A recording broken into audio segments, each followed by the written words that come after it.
दोस्तों ये कहानी है एक ऐसी लड़की की जो कि अपनी सभी इच्छाओं को पूरा करना चाहती है, लेकिन अपनी इन इच्छाओं को पूरा करने के लिए वो एक ऐसा रास्ता अपनाती है जो उसकी उम्र की लड़कियों के लिए सही नहीं था। अब इन सबके चलते उसको अपनी जिंदगी में किन किन परेशानियों का सामना करना पड़ता है, आइए देखते हैं। कहानी की शुरुआत में हम 15 साल की डेबोरा और उसके बॉयफ्रेंड रिक को देखते हैं, जो कि अपना स्कूल खत्म करके कहीं जा रहे थे। वो दोनों जंगल में जाते हैं, जहाँ पर पहुँचते ही रिक बिना समय गंवाए डेबोरा पर टूट पड़ता है और उसे प्यार करने लगता है। लेकिन तभी डेबोरा उसे रोक देती है और कहती है कि अभी वो उसके लिए तैयार नहीं है। इसके बाद डेबोरा अपने घर पर आती है और वहाँ पर उसकी मॉम उसे कहती है कि उन्हें जॉब से निकाल दिया गया है। डेबोरा अपनी मॉम और अपने छोटे भाई के साथ अपने नाना के घर पर रहती थी, क्योंकि डेबोरा के डैड के जाने के बाद उनकी फाइनेंशियल कंडीशन बहुत ज्यादा खराब हो चुकी थी। डेबोरा की मॉम के पास उसको पॉकेट मनी तक देने के पैसे नहीं थे, जिस वजह से डेबोरा उन पर काफी गुस्सा करती है और इसी के चलते दोनों में बहस हो जाती है। हम देखते हैं कि डेबोरा काफी शौकीन लड़की थी, जिसे अपने सभी शौक पूरे करने थे। फिर अगले दिन स्कूल में डेबोरा एक लड़की को देखती है, जो कि अपने बॉयफ्रेंड के साथ बहुत ही महंगी कार में स्कूल आई थी। वो लड़की सिगरेट जलाने के लिए सबसे लाइटर मांग रही थी,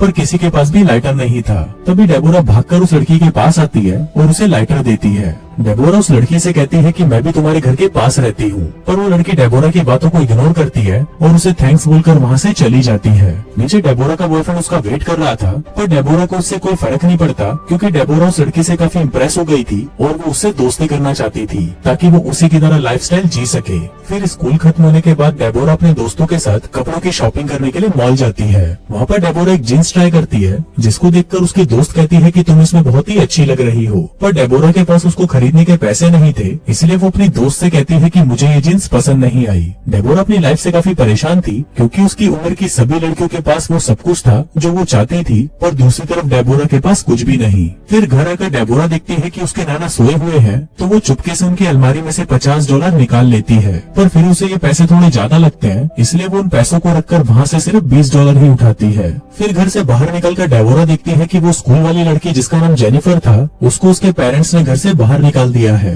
फिर वो दोनों एक पार्क में आ जाते हैं और वहाँ पर बैठकर बातें करने लगते हैं। फिर जेनिफर डेबोरा से पूछती है कि क्या तुम मेरे साथ क्लब चलना चाहोगी, जिस पर डेबोरा उसे हाँ बोल देती है। इसके बाद वो दोनों क्लब में जाते हैं, जहाँ पर डेबोरा को काफी अच्छा लगता है, क्योंकि वो अपनी लाइफ में पहली बार क्लब आई थी। फिर वो दोनों क्लब में डांस करने लगती हैं, जिसके बाद डेबोरा जेनिफर को वही $20 देती है और कहती है कि तुम जाकर हम दोनों के लिए ड्रिंक्स ले आओ। पर जेनिफर उसे कहती है कि तुम ये पैसे अपने पास ही रखो, मैं हम दोनों के लिए फ्री में ड्रिंक्स लाती हूँ। जिसके बाद वो सीधा बार काउंटर पर जाकर वहाँ पर खड़ी दो लड़कों को आंख मारती है और 2 गिलास ड्रिंक ले आती है। अब ये देखकर डेबोरा उससे पूछती है कि तुमने ये कैसे किया, जिस पर जेनिफर उसे कहती है कि ये एक सीक्रेट है, और फिर वो दोनों क्लब से निकल जाते हैं। रास्ते में डेबोरा उसे कहती है कि मुझे भी वो सीक्रेट के बारे में जानना है, जिस पर जेनिफर उसे बताती है कि मैं एक ऐसी जगह पर काम करती हूँ जहाँ पर तुम्हें बहुत सारे लड़कों के साथ काम करना होगा और उनकी सारी बात माननी होगी। डेबोरा उससे पूछती है कि क्या उनके साथ इंटीमेट भी होना होगा, जिस पर जेनिफर कहती है कि ऐसा जरूरी नहीं है, पर अगर तुम इंटीमेट होना चाहती हो तो तुम हो सकती हो। इसके साथ ही वो उसे ये भी बताती है कि वहाँ पर काम करने के लिए तुम्हें अपना एक यूनिक नाम रखना होगा, जिसके बाद वो डेबोरा का नाम वो रख देती है।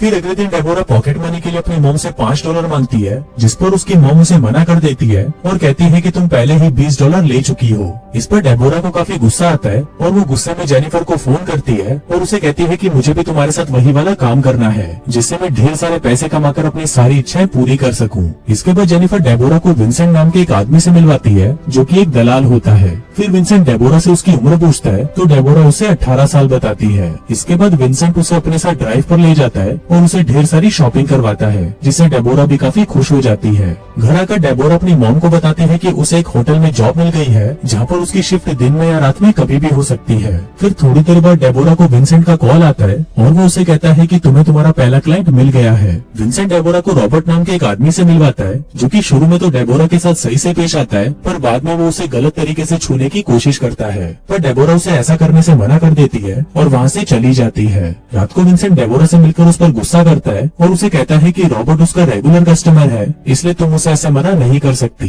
जिसके बाद वो डेबोरा को कुछ पैसे देता है, जिससे वो बहुत खुश हो जाती है। फिर अगले दिन डेबोरा जेनिफर से पूछती है कि क्या तुम किसी के साथ इंटीमेट हुई हो, जिस पर जेनिफर उसे कहती है कि लाखों बार। पहले तो मुझे ये सब करना अच्छा नहीं लगता था, पर अब मुझे बहुत मजा आता है। थोड़ी देर बाद डेबोरा को फिर से विंसेंट का कॉल आता है और वो उसे कहता है कि आज रात तुम दोनों को साथ में आना है। फिर रात को वो दोनों साथ में एक पार्टी में जाती है और वहाँ पर वो लड़कों के साथ इंटीमेट होती है। फिर अगले दिन जब डेबोरा स्कूल में थी तो विंसेंट उसे मैसेज करता है और उसे कहता है कि तुम्हारा क्लाइंट तुम्हारा इंतजार कर रहा है, इसलिए तुम्हें अभी आना होगा। अब डेबोरा के पास और कोई ऑप्शन नहीं था, इसलिए वो अपने स्कूल में बीमारी का बहाना लगाकर वहाँ से चली जाती है। फिर क्लाइंट के पास पहुंचकर डेबोरा देखती है कि ये तो रॉबर्ट ही था जो कि उस रात उसके साथ कुछ नहीं कर पाया था। लेकिन इस बार रॉबर्ट अपना टाइम वेस्ट ना करते हुए सीधा डेबोरा पर टूट पड़ता है और उसके साथ इंटीमेट होने लगता है। फिर कार्यक्रम खत्म होने के बाद डेबोरा काफी उदास लग रही थी, तो विंसेंट उसे कहता है कि जब तुम्हारा स्कूल खत्म हो जाएगा तो मैं तुमसे शादी कर लूंगा। और ये सुनकर डेबोरा को बहुत अच्छा लगता है। अब डेबोरा का डर खत्म हो चुका था, इसलिए वो किसी के साथ भी इंटीमेट होने के लिए तैयार थी। अब डेबोरा एक एक करके अपने सभी क्लाइंट्स को खुश करने लगती है, जिससे वो ढेर सारा पैसा भी कमा लेती है। अगले दिन डेबोरा के भाई का बर्थडे होता है और घर के सभी लोग मिलकर पार्टी करते हैं। तभी डेबोरा को विंसेंट का कॉल आता है और वो अपनी मॉम से कहती है कि मुझे एक इम्पोर्टेंट काम के लिए होटल वापस जाना होगा। पर जब डेबोरा की मॉम उसे जाने से मना कर देती है तो डेबोरा उनसे झगड़ा करके वहाँ से चली जाती है। इसके बाद वो सभी क्लब जाते हैं और वहाँ पर डांस करते हुए एक आदमी डेबोरा के पास आता है और उसे इधर उधर छूने की कोशिश करता है, पर डेबोरा उसे मना कर देती है और कहती है कि अगर तुम मुझे $400 दोगे तो मैं तुम्हें जन्नत की सैर करवा दूंगी। अब वो आदमी उसे $400 देने के लिए मान जाता है, जिसके बाद डेबोरा उसे बाथरूम में ले जाकर उसे खुश कर देती है। यहाँ पर विंसेंट ये सब देख रहा था और उसे ये देखकर बहुत बुरा लगता है। जिसके बाद जब वो दोनों घर जा रहे होते हैं तो बीच रास्ते में ही विंसेंट डेबोरा के साथ इंटीमेट हो जाता है। अब इतनी मेहनत करने के बाद जब डेबोरा अपने घर पर आती है तो वो देखती है कि उसकी मॉम को वो सारे पैसे मिल गए थे जो वो अपने इस काम से कमा रही थी। उसकी मॉम उससे पूछती है कि ये सारे पैसे कहाँ से आए, तो डेबोरा उनको बताती है कि ये मेरी मेहनत की कमाई है। अभी सुनकर उसकी मॉम को गुस्सा आ जाता है और वो डेबोरा को अपने घर से बाहर निकाल देती है। बाहर आकर डेबोरा विंसेंट को कॉल करती है, लेकिन उसका फोन स्विच ऑफ होता है। अब डेबोरा के पास और कोई ऑप्शन नहीं था, इसलिए वो रॉबर्ट के घर चली जाती है। पर तभी रॉबर्ट के घर पर पुलिस आ जाती है और वो डेबोरा को रिहैब सेंटर भेज देते हैं। रिहैब में डेबोरा एक लड़की से मिलती है जिसका नाम लिली होता है। डेबोरा और लिली की काफी अच्छी दोस्ती हो जाती है और फिर एक दिन डेबोरा लिली को विंसेंट का नंबर देती है और उसे कहती है कि तुम इसे कॉल करो ताकि ये आकर मुझे यहाँ से ले जाए। अगले दिन डेबोरा की मॉम उससे मिलने आती है, पर डेबोरा उनसे काफी गुस्सा थी, इसलिए वो उनसे वहाँ पर कोई बात नहीं करती।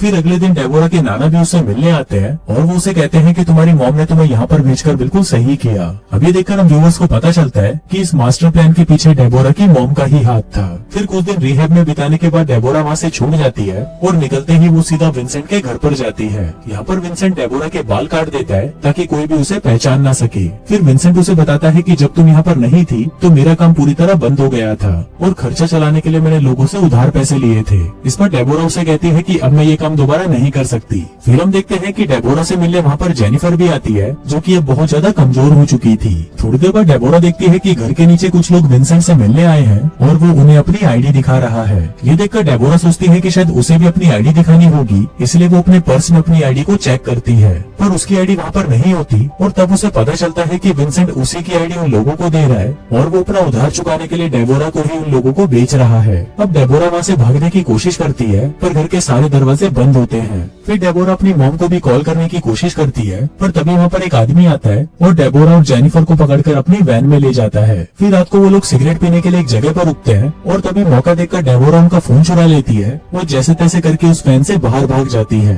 अब जेनिफर को तो वो लोग पकड़ लेते हैं, पर डेबोरा वहाँ से भागने में कामयाब रहती है। फिर डेबोरा अपनी मॉम को कॉल करती है और उनसे कहती है कि मैं घर आ रही हूँ।